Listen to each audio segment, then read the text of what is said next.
आज हमारे जिला दर्शन की अगली क्लास है और आज हम पढ़ेंगे सिरसा।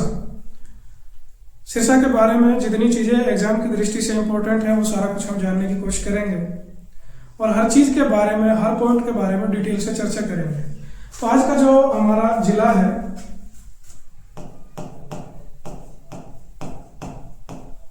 वो है सिरसा। सबसे पहले हमारा जो किसी भी डिस्ट्रिक्ट को पढ़ने का सीक्वेंस होता है, हम उसी सीक्वेंस में इसको भी पढ़ेंगे और हर टॉपिक पे पूरी बारीकी से बात करेंगे। सबसे पहले हम बात करते हैं कि सिरसा का नाम सिरसा क्यों पड़ा था। मैंने आप लोग के लिए पहले भी बताया है कि हरियाणा जो है उसका कोई सॉलिड इतिहास मिलता नहीं है, क्योंकि पुराने टाइम में बहुत अच्छा इतिहास या फिर इतिहासकार मिलते नहीं जिन्होंने हरियाणा का इतिहास लिखा हो। तो इसलिए हरियाणा में बहुत सारी चीज़ें ऐसी हैं जो लोकगीत और कहानियों से चलती हुई आ रही हैं और प्रचलित हैं। उन्हीं के आधार पर हम कुछ बातें करते हैं या फिर कुछ नाम वगैरह उन्हीं के आधार पर रखे गए हैं, फिर बताए जाते हैं। सबसे पहले अगर सिरसा की बात करें तो सिरसा का नाम सिरसा क्यों पड़ा, इसके बारे में कई चीज़ें हैं जो हमें मिलती हैं कि इनकी वजह से इसका नाम सिरसा पड़ा था। सबसे पहले ऐसा बताया जाता है कि यहाँ पर सरस नामक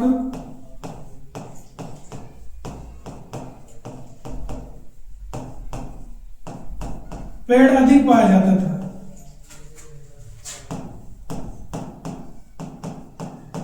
सरस नामक जो पेड़ है वो यहाँ पर अधिक पाया जाता था, इसकी वजह से इसका नाम सिरसा पड़ा है। उसके अलावा एक और चीज बताई जाती है कि यहाँ पर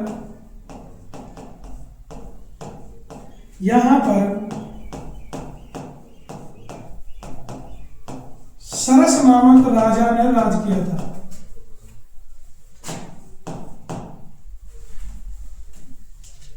सरस नामक राजा के नाम के कारण। तो एक चीज यह बताई जाती है कि यहाँ पर सरस राजा के नाम के कारण भी इसका नाम जो है वो सिरसा पड़ा है। उसके अलावा ऐसे बताया जाता है कि यहाँ पर एक बहुत पहुंचे हुए ऋषि हुए थे, उनके नाम की वजह से भी ये बताया जाता है कि इसका नाम सिरसा पड़ा है। और उस ऋषि का नाम था शाश्वत ऋषि।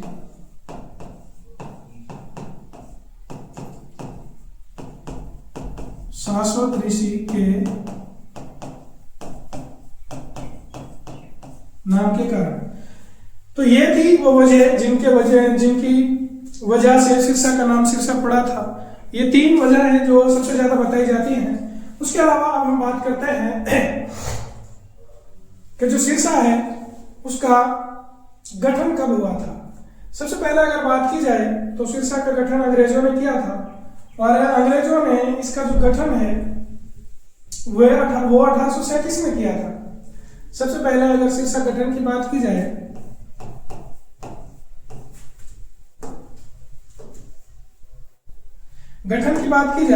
तो सबसे पहले इसका गठन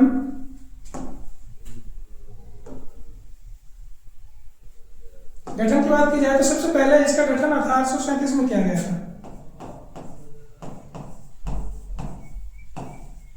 1837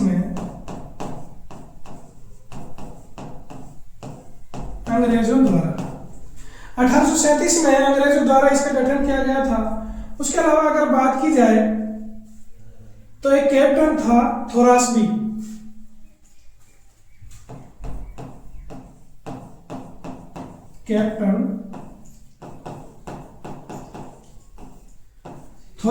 जिसने इस शहर को बसाया था और उसने इस शहर को जयपुर की तरह पे बसाने का काम किया था।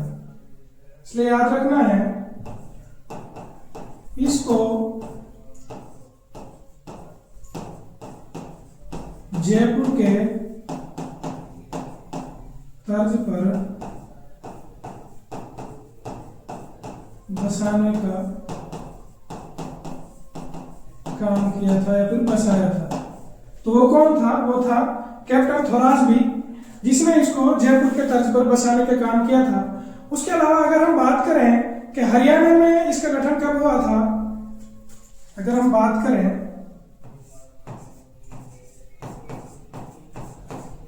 हरियाणा में गठन की अगर हम बात करते हैं तो हरियाणा में इसका गठन 26 अगस्त 1975 को हुआ था। हरियाणा में इसका गठन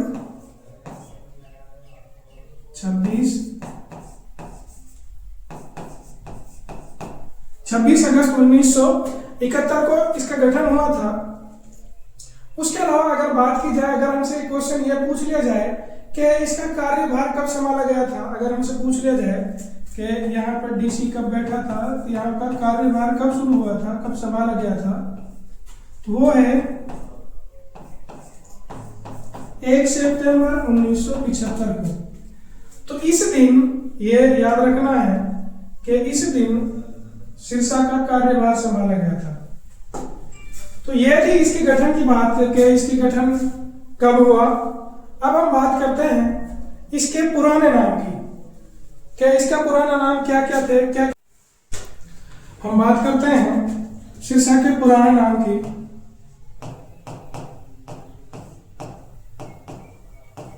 तो हमें इसके कई पुराने नाम मिलते हैं।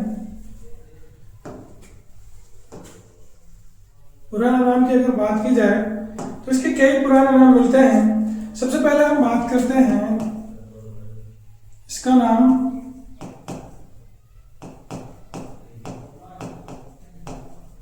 शेरिस्कम या शेरिस्वन,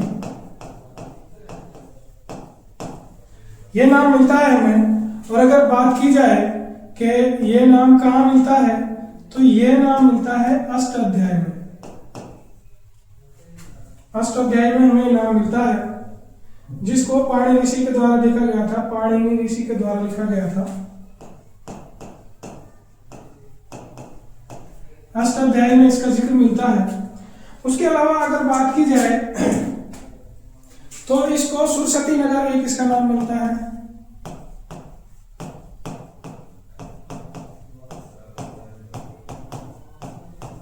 सुरसती नगर इसका नाम मिलता है। और अगर जिक्र किया जाए कि यह जिक्र हमें कहाँ मिलता है सुरसती नगर का, तो एक अरबी यात्री था इब्ने बतूता, जिसने एक किताब लिखी है। उस किताब में उसने सोनीपत का नाम सुरसती नगर लिखा है। और अगर हमसे पूछ लिया जाए कि इब्ने बतूता कहाँ से है, तो इब्ने बतूता मोरक्को से थे। मोरक्को से ये एक अरबी यात्री हैं और यही सिरसा में आकर के रुके थे। उसके अलावा अगर बात की जाए तो इसका एक नाम हमें शाहिर शेख मिलता है। शाहिर शेख,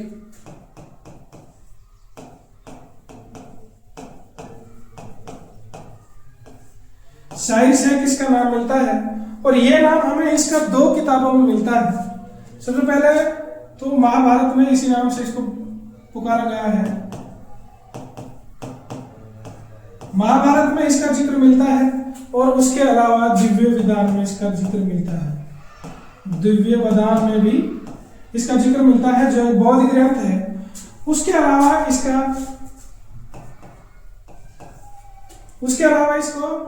इसका एक नाम हमें सारस में मिलता है।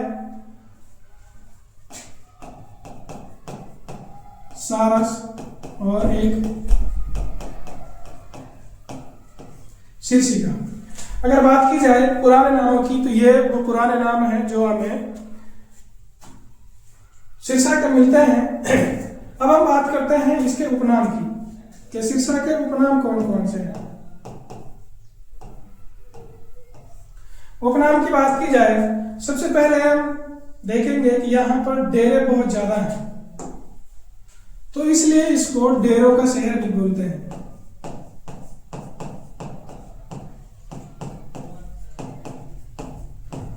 डेरों का शहर। उसके अलावा संतों की नगरी। उसके अलावा इसको वन नगरी के नाम से भी जाना जाता है।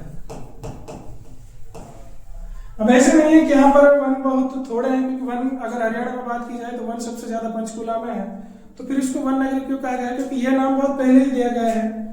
और एक इसको हरियाणा की आध्यात्मिक नगरी भी बोलते हैं।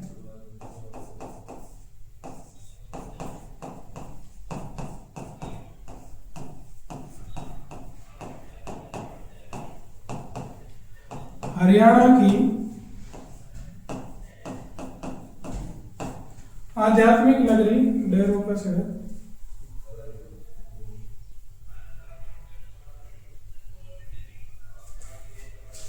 तो ये थे इसके उपनाम। डेरों का शहर कहा जाता है संतों की नगरी, वन नगरी, और हरियाणा की आध्यात्मिक नगरी के नाम से सिरसा को जाना जाता है। उसके अलावा अगर हम बात करें, अब हम बात करते हैं यहाँ की विधानसभा सीटों की। यहाँ पे विधानसभा सीट कितनी है?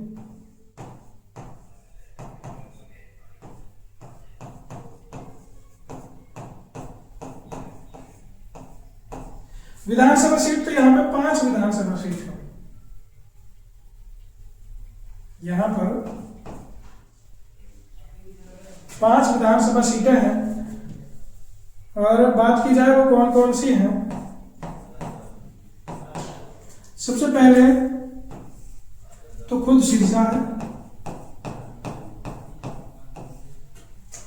उसके अलावा इलाहाबाद है,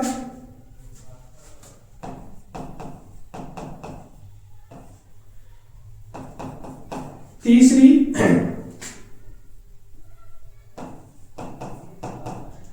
कालांवाली है। और ये याद रखना है, कालांवाली यहाँ की आरक्षित सीट है, आरक्षित सीट है। उसके अलावा एक डबवाली है, चौथी जो तहसील है वो है डबवाली, और एक है रतिया। तो ये यहाँ की 5 विधानसभा सीटें हैं। उसके अलावा अगर हम बात करें कि यहाँ पे तहसील कितनी है, तो यहाँ पे 6 तहसीलें हैं, और जो इसकी विधानसभा सीट है यही तहसीलें हैं, सिर्फ एक को छोड़ करके। तहसील की अगर हम बात करें, तहसील, तो तहसील यहाँ पे 6 है, 5 तो ये विधानसभा सीटें ही हैं।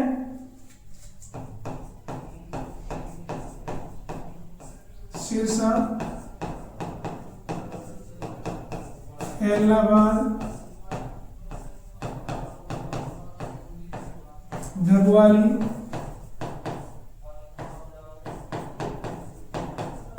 कालांवाली, रतिया, इलाहाबाद, और एक और है नाथुश्री चौपटा। नाथुश्री चौपटा, नाथुश्री चौपटा। तो ये 6 यहाँ की तहसीलें हैं। और अगर उप तहसील की बात की जाए तो यहाँ पर सिर्फ एक ही उप तहसील है। उप तहसील यहाँ पर सिर्फ एक है, और वो है गोरीवाली। तो यहाँ पे हमने पुराने नाम देखे, उपनाम देखे, विधानसभा सीट, तहसील और उप तहसील के बारे में हमने सारा कुछ डिटेल से बात की कि यहाँ पे कितनी उप तहसील है, कितनी तहसील है, कौन कौन सी विधानसभा सीट है, किस पुराने नाम से जाना जाता है। उसके अलावा अब हम बात करते हैं, ये हमने बात कर ली, उसके अलावा अब हम कुछ और बात करते हैं इसके बारे में। सबसे पहले हम बात करेंगे भौतिक स्थिति की।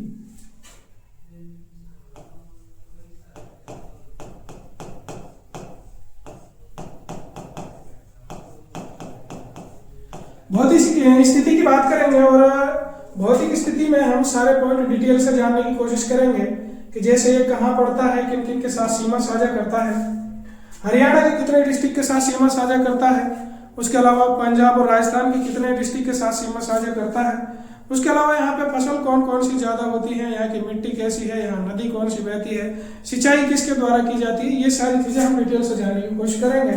सबसे पहले अगर बात की जाए कि ये हरियाणा के किस डिस्ट्रिक्ट के साथ में अपनी सीमा साझा करता है, तो हरियाणा में सिर्फ 2 डिस्ट्रिक्ट ऐसे हैं जो हरियाणा के सिर्फ एक डिस्ट्रिक्ट के साथ सीमा बनाते हैं, जिनमें से एक सिरसा है और दूसरा पंचकूला है।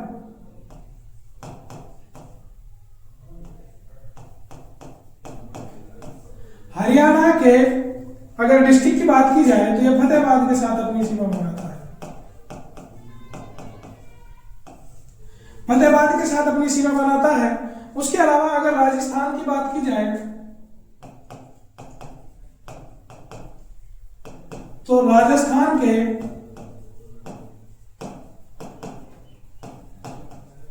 हनुमानगढ़ के साथ में सीमा बनाता है। और उसके अलावा अगर पंजाब की बात की जाए तो पंजाब के 3 डिस्ट्रिक्ट हैं जिनके साथ में अपनी सीमा बनाता है। पंजाब के 3 डिस्ट्रिक्ट हैं जिनके साथ में यह सीमा साझा करता है।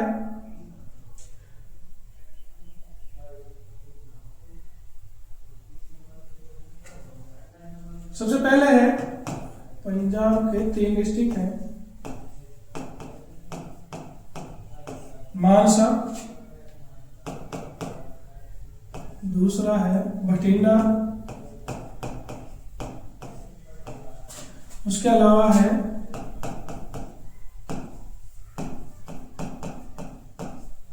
मुक्तसर। इनके साथ में अपनी सीमा साझा करता है। और अगर हम बात करें यहाँ पे मृदा कैसी पाई जाती है, मृदा यहाँ पे 2 प्रकार की पाई जाती है। एक तो यहाँ पे जलोढ़ मृदा पाई जाती है,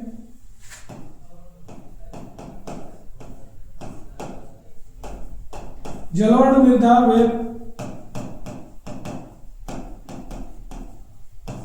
मरुस्थलीय मृदा भी यहाँ पे पाई जाती है। तो ये थी मृदा की बात। उसके अलावा अगर हम बात करें कि यहाँ से नदी कौन कौन सी निकलती है, नदी कौन कौन सी निकलती है, तो यहाँ से एक नदी निकलती है, नदी यहां से एक निकलती है और वो है घग्गर। अगर घग्गर की बात की जाए तो इस पर एक ओटू बांध है,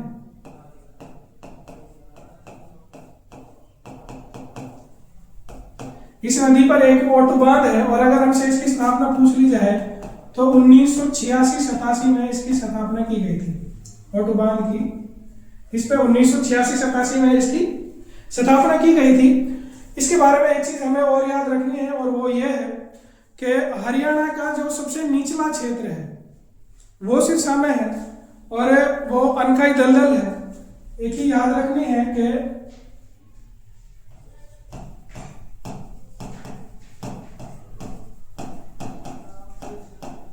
अनकाई दलदल अगर पूछ लिया जाए तो वो सिरसा में है। अभी अनकाई दलदल बना कैसे है, यहाँ की जो जलोढ़ मृदा है वहां पर पानी की अधिकता होने के कारण जो भौम जल है वो ऊपर आ गया है। हमारे यहाँ उसको सेजा के नाम से जानते हैं, वैसे सेम उसको बोला जाता है कि सेम का जो पानी है उसकी अधिकता होने की वजह से यहाँ पर अनकाई दलदल का निर्माण हो गया है।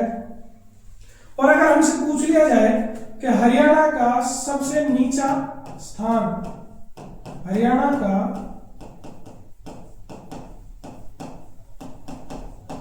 सबसे नीचा स्थान तो वो सिरसा में है और अनकाई दलदल है। इसी प्रकार से अगर हमसे पूछ लिया जाए हरियाणा का सबसे ऊंचा स्थान तो वो करौह चोटी है। जो हरियाणा में सबसे ऊंची है वो करौह चोटी है और जो सबसे नीचा स्थान है वो अनकाई दलदल है जो सिरसा में पाया जाता है। उसके अलावा अगर हम बात करें कि यहाँ पे सिंचाई किसके द्वारा की जाती है,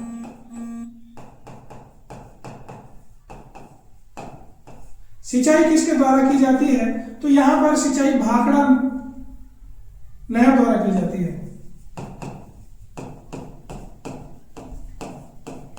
भाखड़ा नहर द्वारा सिंचाई की जाती है। और ये याद रखना है क्योंकि इसका जो इलाका है, अभी हमने क्षेत्रफल हमने याद नहीं दिया। अगर हम क्षेत्रफल की बात करें तो सिरसा जो है उसका क्षेत्रफल हरियाणा में सबसे बड़ा है, सबसे बड़ा डिस्ट्रिक्ट के क्षेत्रफल के एतबार से वो सिरसा है। और इसका जो क्षेत्रफल है वो यहां लिख लेते हैं,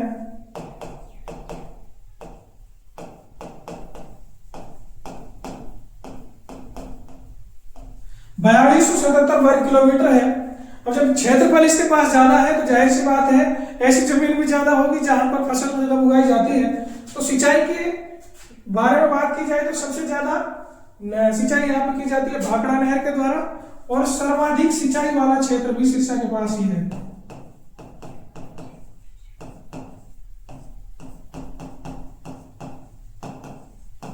सर्वाधिक सिंचाई वाला क्षेत्र भी सिरसा के पास है। अब कुछ जगह ऐसी हैं जहां पर नलकूपों के द्वारा या फिर झील के द्वारा, नदियों द्वारा सिंचाई की जाती है, लेकिन जो सिरसा है यहाँ पे नहर के द्वारा सर्वाधिक सिंचाई की जाती है। तो ये भी याद रखना है, नहरों के द्वारा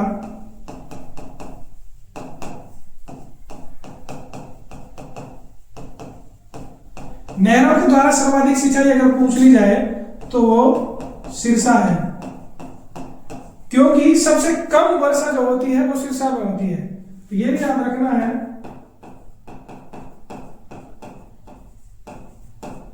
सबसे कम वर्षा कहां होती है, तो वो भी हमें याद रखना है कि सिरसा में सबसे कम वर्षा होती है। तो ये बात की हमने सिंचाई की, और यहाँ पे अनकाई दलदल और कैसी मिट्टी पाई जाती है, किन किन के साथ में अपनी सीमा बनाता है। अब हम बात करते हैं कि यहाँ पे सर्वाधिक फसलें कौन कौन सी पाई जाती हैं। वे कौन कौन सी चीजें हैं जो यहाँ पे सर्वाधिक पाई जाती हैं।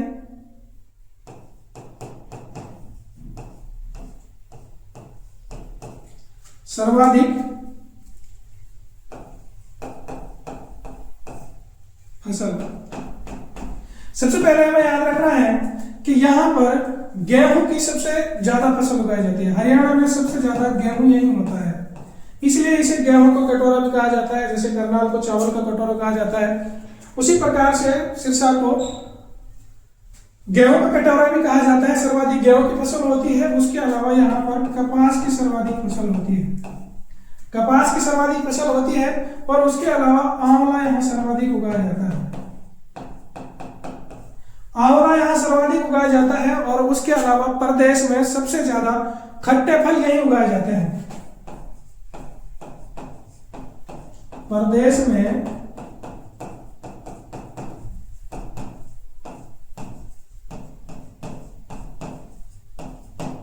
सर्वाधिक खट्टे फल यही उगाए जाते हैं। उसके अलावा बात की जाए तो यहाँ पे हरियाणा में सबसे अधिक गाय पाई जाती है।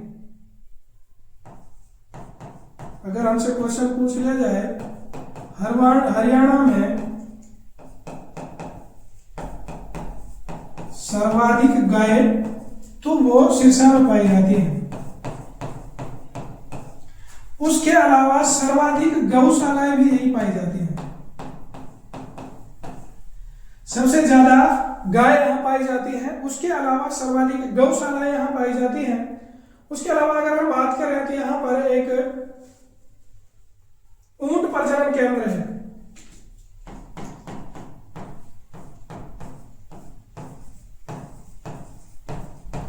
ऊंट प्रजनन केंद्र पूछ लिया जाए कहां है, तो सिरसा में है। उसके अलावा अगर बात की जाए तो यहां पर एक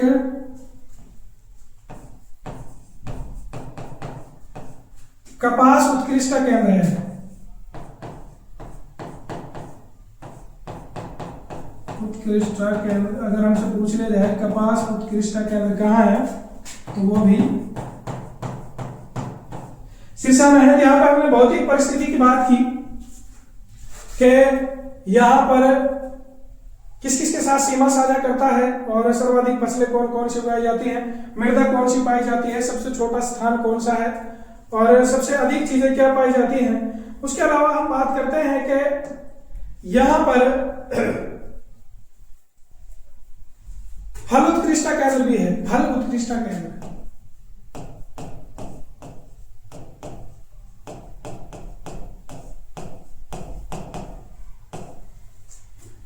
अगर फल उत्कृष्टता केंद्र की बात की जाए तो फल उत्कृष्टता केंद्र भी यहीं पर है।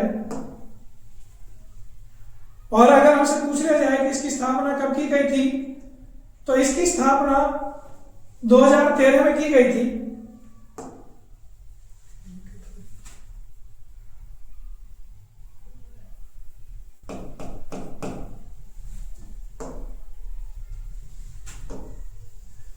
अगर हमसे पूछ लिया जाए कि इसकी स्थापना कब की गई थी, तो हमें याद रखना है कि इसकी स्थापना 2013 में की गई थी।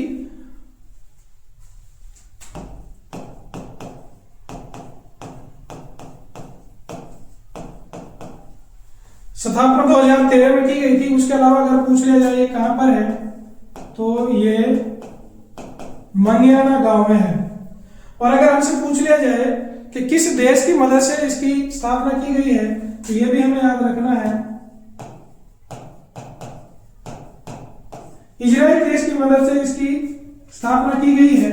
और पूछ लिया जाए इसका बजट कितना था, 9.5 CR इसका बजट था। और अगर पूछ लिया जाए उस टाइम सीएम कौन था, सीएम भी हमसे पूछ सकते हैं क्योंकि HSC है, कुछ भी पूछ सकती है। तो उस टाइम सीएम था भूपेंद्र सिंह हुड्डा।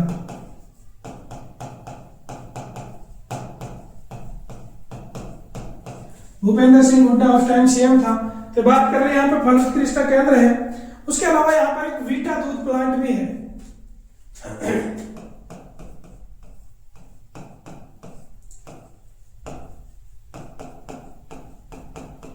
वीटा दूध प्लांट, और अगर हमसे इसकी स्थापना पूछ ली जाए तो इसकी स्थापना 1996-97 में की गई थी। 96-97 में इसकी स्थापना की गई थी। उसके अलावा अगर हम बात करें कि यहाँ पे खनिज कौन सा पाया जाता है, खनिज कौन सा पाया जाता है, तो हमें याद रखना है कि यहाँ पर एकमात्र सोना खनिज पाया जाता है। खनिज की बात की जाए तो यहाँ पे सोना खनिज पाया जाता है। और उसके अलावा अगर हमसे पूछ लिया जाए कि यहाँ से कौन कौन से नेशनल हाईवे गुजरते हैं, तो हमें याद रखना है एक तो NH9 यहाँ से गुजरता है, और उसके अलावा NH54 यहाँ से गुजरता है। और ये याद रखना है NH54 के बारे में कि ये हरियाणा का सबसे छोटा नेशनल हाईवे है।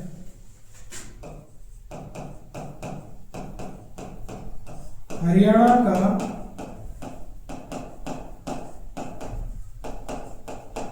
सबसे छोटा नेशनल हाईवे है जो सिर्फ 5 किलोमीटर लंबा है। अगर इसकी लंबाई की बात की जाए तो याद रखनी है कि इसकी जो लंबाई है सिर्फ 5 किलोमीटर है। उसके अलावा अब हम यहाँ का इतिहास देखेंगे। इतिहास में यहाँ बहुत कुछ मिलता नहीं है, ऐसा कुछ बहुत लंबा चौड़ा इतिहास इसका है नहीं, नॉर्मल सा इतिहास है। उसके बारे में जो एग्जाम की दृष्टि से जो इंपॉर्टेंट क्वेश्चन है उनके बारे में हम डिस्कस करेंगे। तो यहाँ पे हम देखेंगे इतिहास।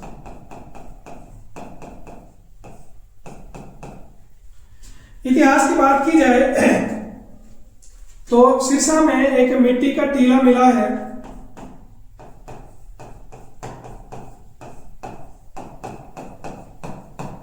यहां पर एक मिट्टी का टीला है जिसे थेपड़ के नाम से जाना जाता है, जिसे थेपड़ के नाम से जाना जाता है। और जब इसकी खुदाई की गई तो इसमें कुछ हड़प्पा कालीन साक्ष्य मिले हैं, कुछ बर्तन वगैरह मिले हैं।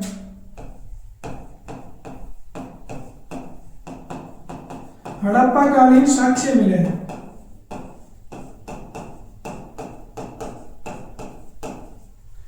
उसके अलावा बहुत ज्यादा खुदाई यहाँ पे की नहीं गई है, और ऐसा भी नहीं है कि यहाँ पे तो बहुत ज्यादा साक्ष्य मिले हैं। तो यहाँ पे बहुत कुछ नहीं है। जब इसे थेपड़ की खुदाई की गई है तो यहाँ पे थोड़े बहुत हड़प्पाकालीन साक्ष्य मिले हैं। उसके अलावा अगर बात की जाए तो पृथ्वीराज चौहान और मोहम्मद गौरी के बीच में जब युद्ध हुआ था तो पृथ्वीराज चौहान को मोहम्मद गौरी ने यहीं से पकड़ा था। तो यह भी याद रखना है,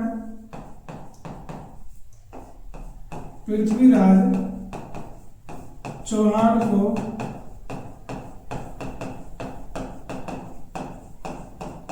यहीं से पकड़ा गया था। और उसके बाद फिर उसे वो अपने साथ गजनी ले गए थे, उसके साथ फिर वहां पे जो कुछ हुआ आप सभी को पता है। उसके अलावा अगर हम बात करें तो यहाँ पर एक रानिया रियासत भी है जिसका बहुत ज्यादा इतिहास तो हमें मिलता नहीं है, लेकिन उसके बारे में बात कर लेते हैं कि उसकी स्थापना किसने की।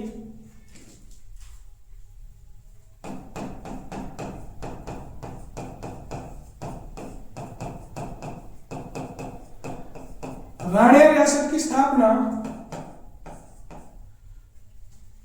1680 में की गई थी, और इसकी स्थापना जो है वो हयात सिंह भट्टी द्वारा की गई थी। हयात सिंह भट्टी नहीं, हयात खान भट्टी, हयात खान भट्टी,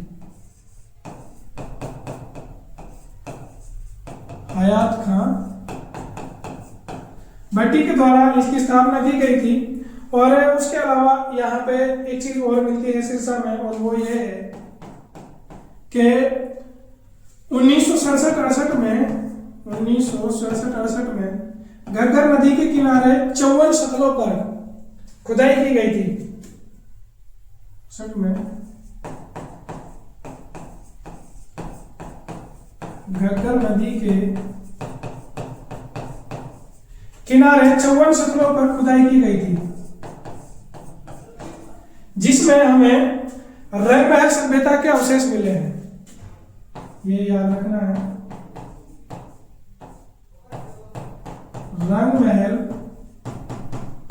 रंगमहल सभ्यता के अवशेष मिले हैं।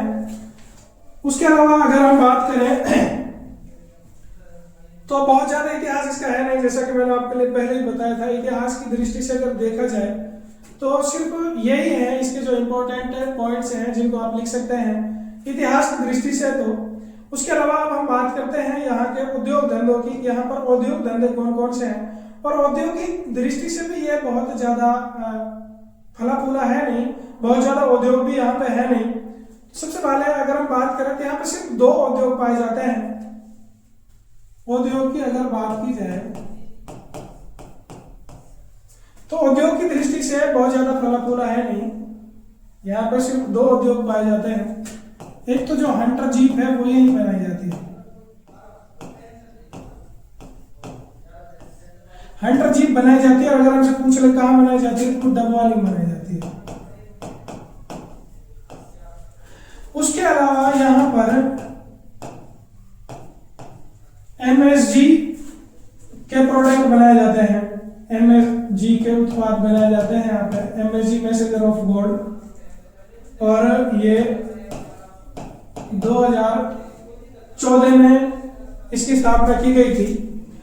उसके अलावा अगर हम बात करते हैं यहीं पे यहाँ पे सिर्फ यही उद्योग है, उसके अलावा कुछ है नहीं। अब हम बात करते हैं शिक्षा संस्थान की। तो शिक्षा संस्थान भी यहाँ पे ऐसा नहीं है कि बहुत ज्यादा शिक्षा संस्थान है, शिक्षा संस्थान भी यहाँ पे लिमिटेड है। सबसे पहले हम बात करें तो यहाँ पर एक यूनिवर्सिटी है, चौधरी देवीलाल यूनिवर्सिटी।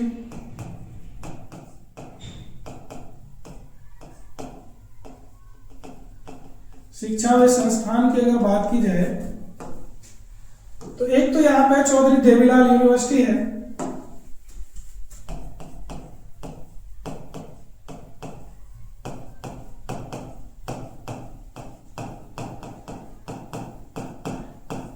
चौधरी देवीलाल विश्वविद्यालय।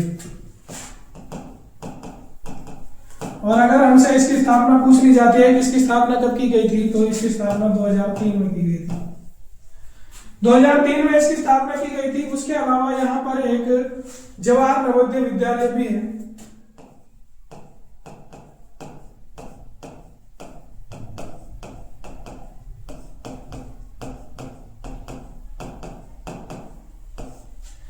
उसके अलावा बहुत ज्यादा यही है यहाँ पे, उसके अलावा शिक्षा संस्थान यहाँ पे ज्यादा है नहीं। अब हम बात करते हैं यहाँ के पर्यटन स्थल की, कि यहाँ पे पर्यटन स्थल कौन कौन से हैं जो एग्जाम की दृष्टि से बहुत ज्यादा इंपॉर्टेंट है और एग्जाम में पूछे जाते हैं, क्योंकि हम सिर्फ वही चीजें पढ़ेंगे जो एग्जाम की दृष्टि से इंपॉर्टेंट है। हम पढ़ते हैं पर्यटन स्थल। तो यहाँ पे पर्यटन स्थल कई पाए जाते हैं।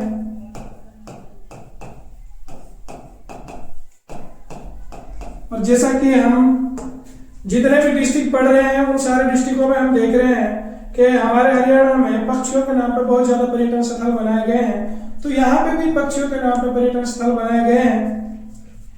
सबसे पहले बात की जाए तो यहाँ पर सुरखा पर्यटन स्थल है।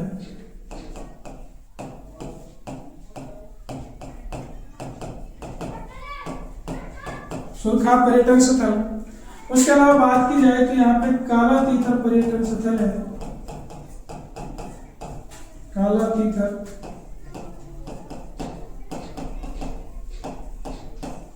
पर्यटन स्थल। इसको पर्यटन स्थल में धार्मिक स्थान दोनों कर लेते हैं। पर्यटन स्थल हुए धार्मिक स्थान या मन भरे गुरुद्वारे, इसी में डिस्कस कर लेंगे। काला तीथर पर्यटन स्थल है। उसके अलावा हम बात करते हैं कि यहाँ पर चिल्ला गुरुद्वारा है।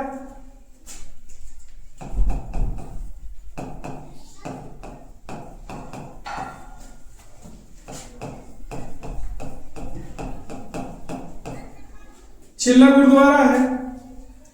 उसके अलावा यहाँ पर चिल्ला गुरुद्वारा है और ताल बाबा की कुटिया है।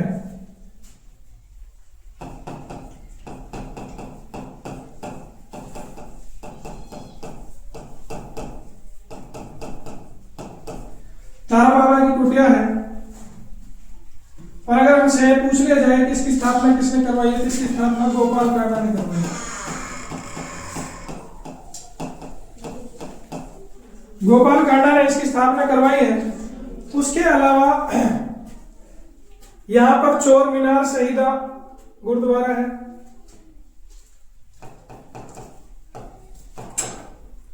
चोर मार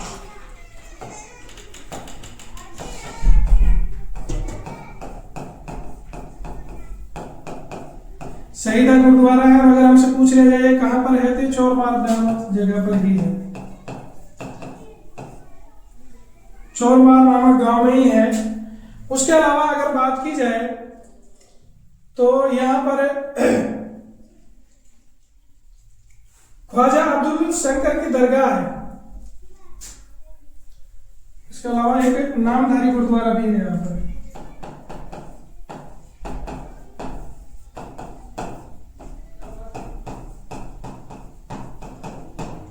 नामधारी गुरुद्वारा भी है यहाँ पर। और ख्वाजा अब्दुल शंकर की दरगाह है यहाँ पर।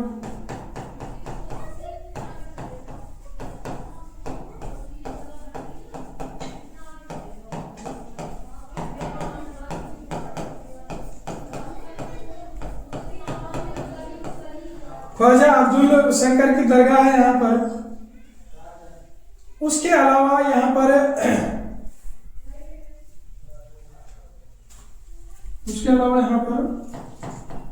एरोवंश गुरुद्वारा,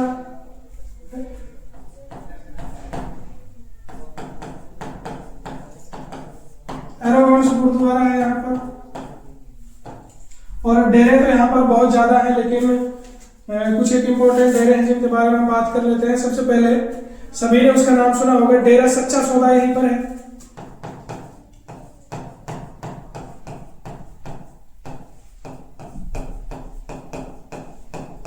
डेरा सच्चा सौदा यहीं पर है। और अगर हमसे इसकी स्थापना पूछ ली जाए, इसकी स्थापना कब हुई थी, तो इसकी स्थापना 1948 में की गई थी। और पूछ लिया जाए किसके द्वारा, तो बाबर मस्तान द्वारा की गई थी। और इसका जो आखिरी बाबा है वो गुरप्रीत राम रहीम जी हैं, जो अभी जेल में है। आप सभी को उनके बारे में पता है। उसके अलावा यहाँ पर राधा स्वामी डेरा है। राधा स्वामी डेरा है यहाँ पर एक।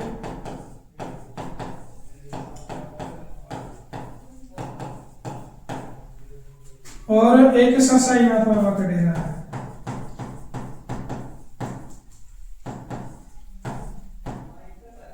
सरसाईनाथ का डेरा।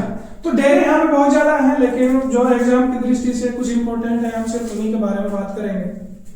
तो ये थे यहाँ पे डेरे। उसके अलावा अगर हम बात करें डेरे और गुरुद्वारे या फिर दरगाह जो थी, अब हम बात करते हैं यहाँ पे 2 स्टेडियम भी हैं।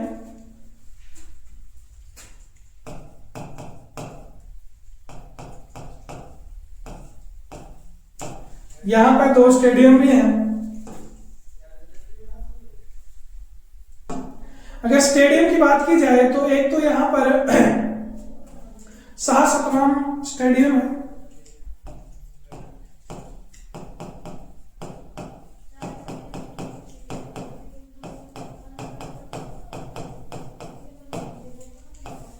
स्टेडियम, और दूसरा यहाँ पर शहीद भगत सिंह स्टेडियम है।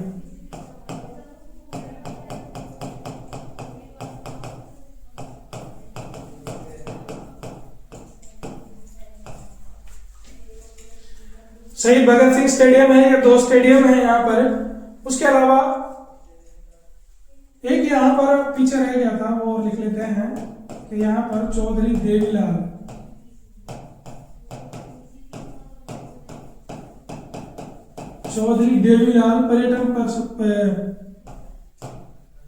पर्यटन स्थल भी है।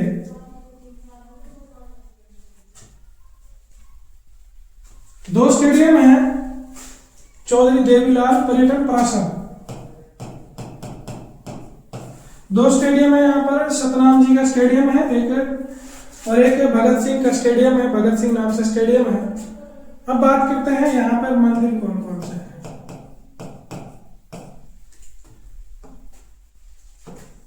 तो मंदिर भी यहाँ पे कई सारे हैं।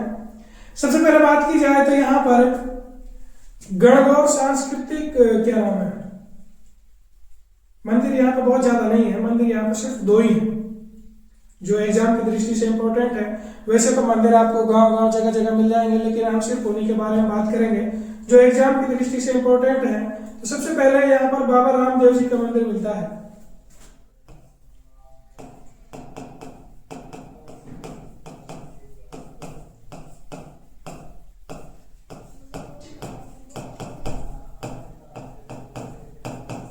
और ये पतंजलि वाले बाबा नहीं है,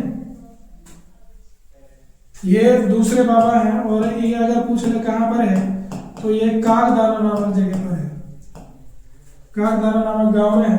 उसके अलावा बात की जाए तो यहाँ पर बाबा सरसाईनाथ का मंदिर है।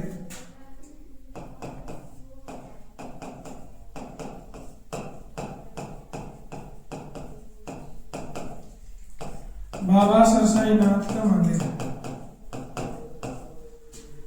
तो यह है यहाँ के इंपॉर्टेंट मंदिर। अब बात करते हैं मेलों की कि यहाँ पर मेले कौन कौन से हैं, जो इंपॉर्टेंट मेले लगते हैं यहाँ पर वो कौन कौन से हैं।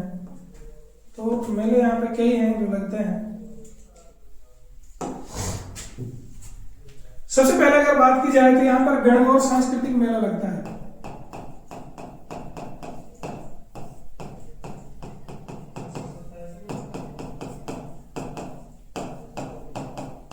गणगौर सांस्कृतिक मेला लगता है। और अगर हमसे पूछ लिया जाए कि ये किसके लिए समर्पित है तो ये शिव और पार्वती के लिए समर्पित है।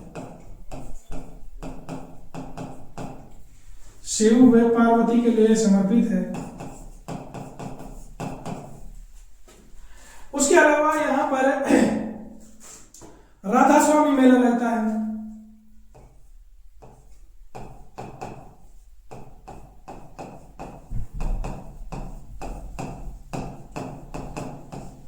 राधा स्वामी मेला लगता है। और अगर हमसे पूछ लिया जाए ये कहां पर लगता है तो सिकंदरपुर में लगता है।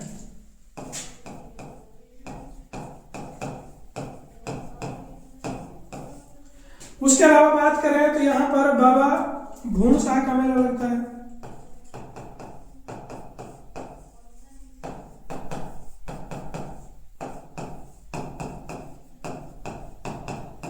बाबा भूण शाह का मेला लगता है।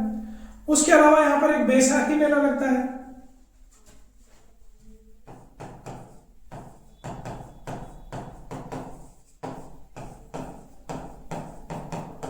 बैसाखी का एक मेला लगता है यहाँ पर। उसके अलावा यहाँ पर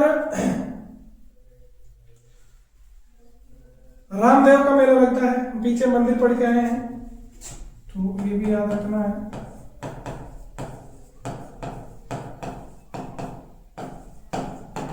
बाबा रामदेव का मेला भी यहाँ पे लगता है। उसके अलावा मेले उसके अलावा यहाँ पे कोई इंपॉर्टेंट मेला ऐसा है नहीं जिसके बारे में हमें जानने की या पढ़ने की जरूरत है। तो ये थे यहाँ के इंपॉर्टेंट मेले जिनके बारे में हमने जाना, पर्यटन स्थल और मेले। अब हम बात करते हैं, अब हम नेक्स्ट जो हमारा टॉपिक होगा वो होगा व्यक्तित्व के बारे में कि ऐसे कौन कौन से इंपॉर्टेंट व्यक्ति यहाँ पे हुए हैं जिनकी जो एग्जाम की दृष्टि से बहुत ही ज्यादा हमारे लिए इंपॉर्टेंट है। तो सबसे पहले हम व्यक्तित्व की बात करते हैं।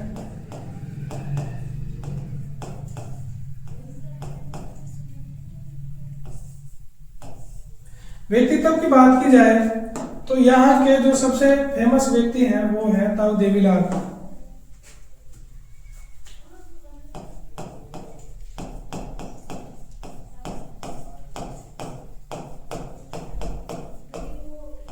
ताऊ देवीलाल जी यहाँ के बहुत फेमस व्यक्ति हैं और ये एकमात्र हरियाणा के ऐसे व्यक्ति हैं जो दो बार देश के उप प्रधानमंत्री भी बने थे और देश के 2 बार सीएम भी रहे हैं और सबसे ज्यादा उम्र में सीएम बनने का रिकॉर्ड भी इन्हीं के हाथ में है, इन्हीं के लिए। तो बात करते हैं, अब हम बात करते हैं कि इसका जन्म कहाँ हुआ था। सबसे पहले बात की जाए तो इसका जो जन्म है वो ताजेखेड़ा नामक जगह पे हुआ था।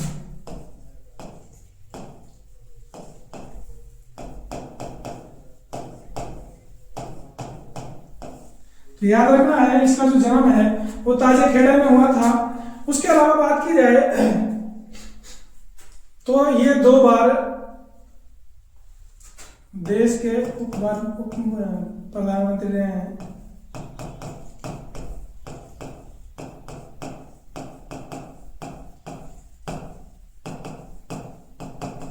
दो बार देश के उप प्रधानमंत्री रहे हैं। अगर हमसे पूछ लिया जाए कि 2 बार कब कब मुख्यमंत्री रहे हैं तो उप प्रधानमंत्री रहे हैं तो 1989 से 90 तक, 1989 से 1990 तक, और उसके अलावा 1990 से 1991 तक रहे थे। 1990 से 1991 तक ये 2 बार देश के उप प्रधानमंत्री रहे हैं। और अगर बात की जाए कि जब ये प्रधानमंत्री रहे थे तो कैबिनेट में इनके लिए कौन सा मंत्रालय दिया गया था, तो याद रखना है कैबिनेट में इन्हें कृषि मंत्रालय दिया गया।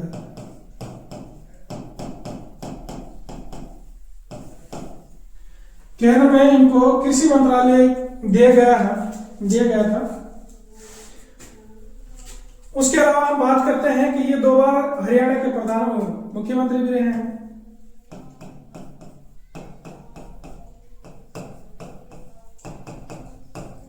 दो बार हरियाणा के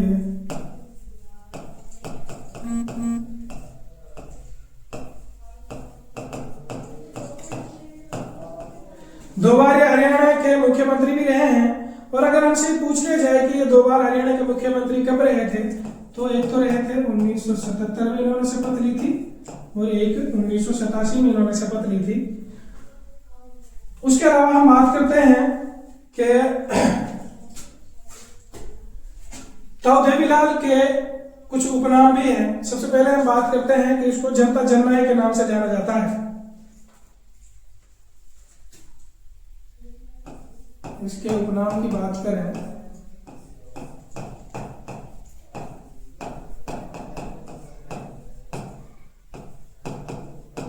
जनता जननायक के नाम से जाना जाता है और इसको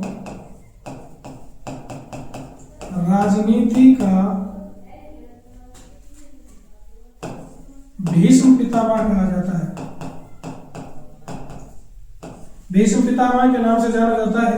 उसके अलावा इसको किंग मेकर के नाम से भी जाना जाता है। तो ये इसके उपनाम है जिनके नाम से इनको सबसे ज्यादा जाना गया है।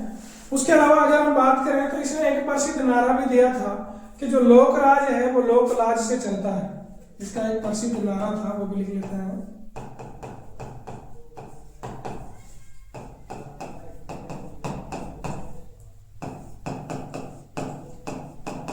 नारा था इसका लोकराज लोकलाज से चलता है। लोकलाज से चलता है। उसके अलावा अगर हम बात करें तो सबसे कम उम्र में सबसे ज्यादा उम्र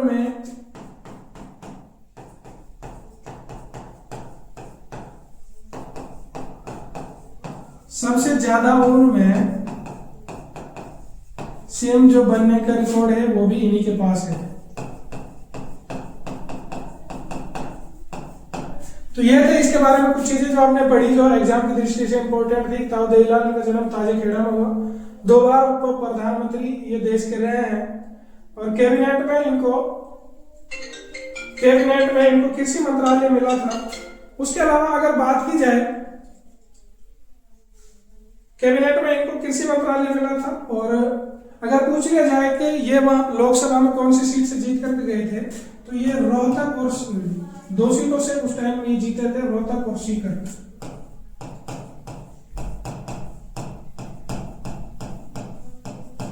रोहतक और सीकर से जीत करके लोकसभा गए थे। तो ये थे इनके बारे में। अब हम आगे देखते हैं, आगे और भी कुछ इंपॉर्टेंट और फेमस पर्सनालिटीज हैं। सबसे पहले इन्हीं के बेटे हैं चौधरी ओम प्रकाश चौटाला जी।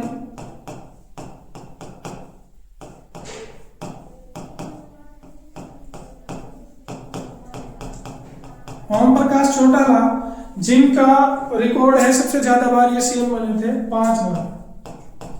उसके अलावा फिर दूसरे पे बंसीलाल हैं जो 4 बार सीएम बने थे हरियाणा के। उसके अलावा बात करें तो यहां से एक रूपेंद्र हांडा नाम के संगीतकार भी हुए हैं।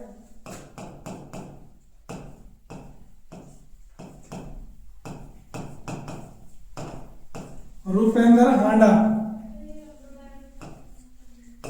ये भी यहीं के हैं और ये संगीतकार हैं, संगीतकार हैं। उसके अलावा बात की जाए तो यहां से एक और संगीतकार हुए हैं गजेंद्र वर्मा।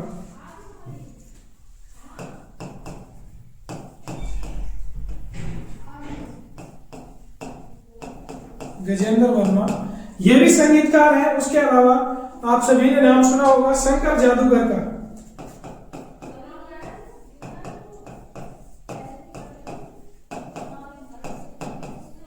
शंकर जादूगर का तो वो भी सिरसा से ही है, और हमने तो बड़े पोस्टर देखे थे जब पढ़ते थे इसके के शंकर जादूगर।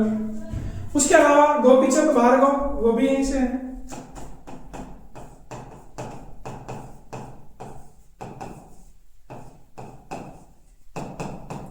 गोपीचंद भार्गव, अगर बात की जाए गोपीचंद भार्गव कौन थे, तो ये स्वतंत्र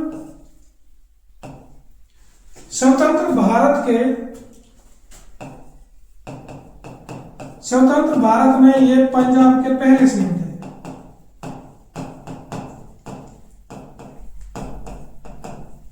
स्वतंत्र भारत में ये पंजाब के पहले सीएम थे। उसके अलावा सुनील ग्रोवर यहाँ से बहुत फेमस है, आप सभी उनको जानते हैं, बहुत फेमस कलाकार हैं जो कपिल शर्मा शो में काम करते हैं। तो सुनील ग्रोवर,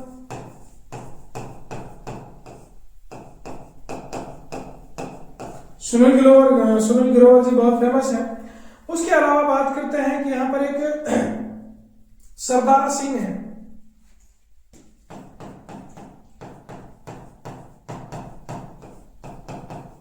सरदार सिंह जो भारत की हॉकी टीम के कैप्टन भी रहे हैं, उनका जो संबंध है वो भी यहीं से है।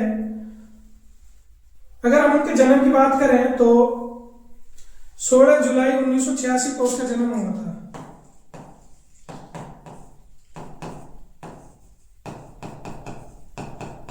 16 जुलाई 1986 को उसका जन्म हुआ था।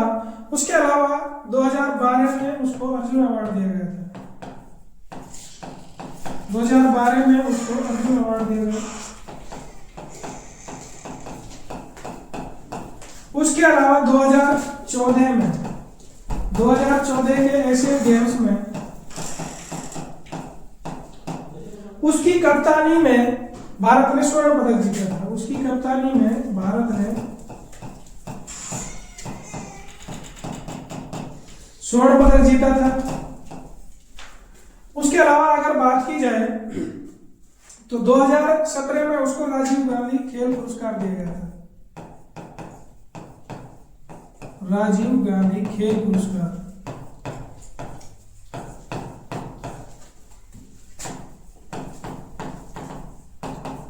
बहुत इंपॉर्टेंट रोल रहा है इसका हॉकी में। उसके अलावा अगर बात करें तो यहाँ पर एक सविता पूनिया भी है।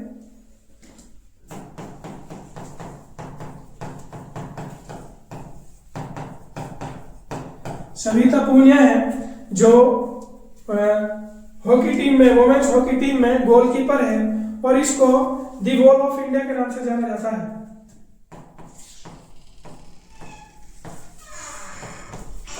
दी वॉल ऑफ इंडिया के नाम से इसको जाना जाता है। उसके अलावा यहां से एक मनदीप जांगड़ा है, मनदीप जांगड़ा।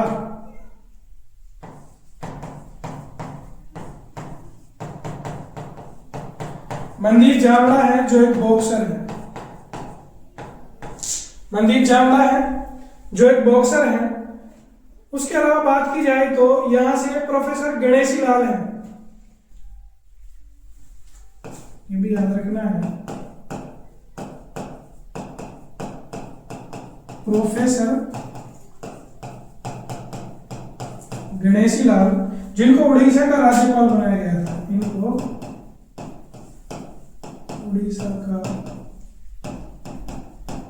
उड़ीसा का राज्यपाल इनको बनाया गया था।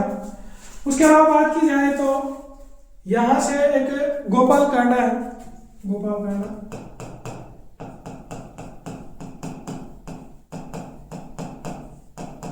जो बहुत अच्छे बिजनेसमैन हैं और इन्होंने 2014 में एक राजनीतिक पार्टी बनाई थी। 2014 में इन्होंने एक राजनीतिक पार्टी बनाई थी, अलोपा। उसके अलावा अगर बात की जाए तो यहां से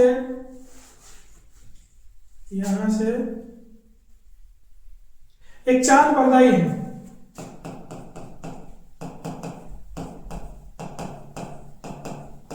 चांद परदाई, यह है प्रथम सत्याग्रही औरत। जेल में प्रथम सत्याग्रही लेडी रही हैं।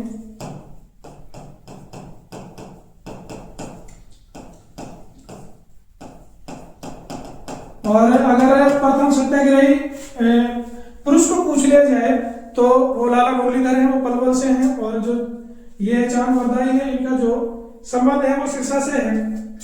तो ये थे कुछ इंपॉर्टेंट व्यक्तित्व जिनके बारे में हमने सारी चीजें डिटेल से पढ़ी। अब हमारे कुछ पॉइंट और रहते हैं जो बहुत ज्यादा नहीं है, थोड़े बहुत हैं, उनके ऊपर भी हम डिस्कस कर लेते हैं।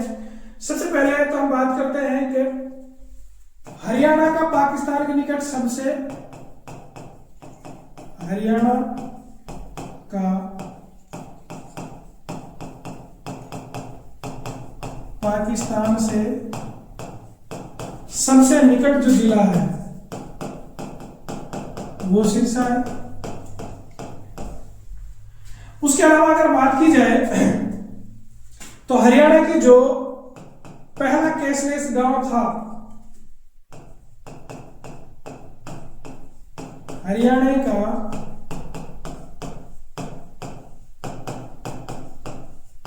पहला कैशलेस गांव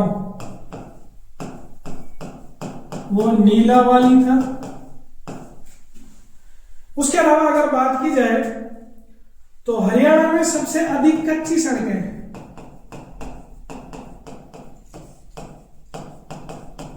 हरियाणा में सबसे अधिक कच्ची सड़कें, तो वो भी यहीं पर है। उसके अलावा बात की जाए तो हरियाणा में सबसे ज्यादा रक्तदान का रिकॉर्ड भी इन्हीं के पास है। रक्तदान सबसे ज्यादा करता है सिरसा। और अगर सबसे कम पूछ लिया जाए तो वो करता है नूह, मेवात। नूह मेवात रक्तदान सबसे कम करता है। उसके अलावा अगर एक इंपॉर्टेंट टॉपिक और है, हरियाणा का सबसे कम जनसंख्या घनत्व वाला, जनसंख्या घनत्व भी सिरसा की है। और इसका जो जनसंख्या घनत्व है वो 303 है। और अगर सबसे अधिक जनसंख्या घनत्व की बात की जाए तो वो फरीदाबाद है। फरीदाबाद है। वैसे सिरसा की जो जनसंख्या है वो 10 लाख से अधिक थी 2011 के जनगणना में, लेकिन उसका एरिया बहुत बड़ा है तो उसके हिसाब से यहाँ का जनसंख्या घनत्व सबसे कम है, 303 है। और सबसे ज्यादा की बात करी जाए तो वो फरीदाबाद है। तो ये था हमारा शीर्षक, जिसके बारे में हमने सारी चीजें डिटेल से पढ़ी और आपके जो भी टॉपिक इसके एग्जाम की दृष्टि से इंपॉर्टेंट थे वो सारे के सारे पढ़े। आप हमारे चैनल को लाइक कीजिए, सब्सक्राइब कीजिए और कमेंट करके बताइए कि आपको हमारा चैनल कैसा लग रहा है, या फिर हमारे चैनल पर जो कंटेंट डाला जा रहा है वो कैसा लग रहा है। हमारे इस चैनल पर लगातार मैथ, रीजनिंग, हिंदी, इंग्लिश और हरियाणा जीके की वीडियोस कंटिन्यूअसली डाली जा रही हैं और सारा वही सिलेबस कवर कराया जा रहा है जो एग्जाम की दृष्टि से बहुत ही ज़्यादा इंपॉर्टेंट है। तो इसलिए बने रहिए हमारे साथ और अपने पढ़ने वाले दोस्तों के साथ, भाइयों के साथ हमारे वीडियोस को शेयर कीजिए और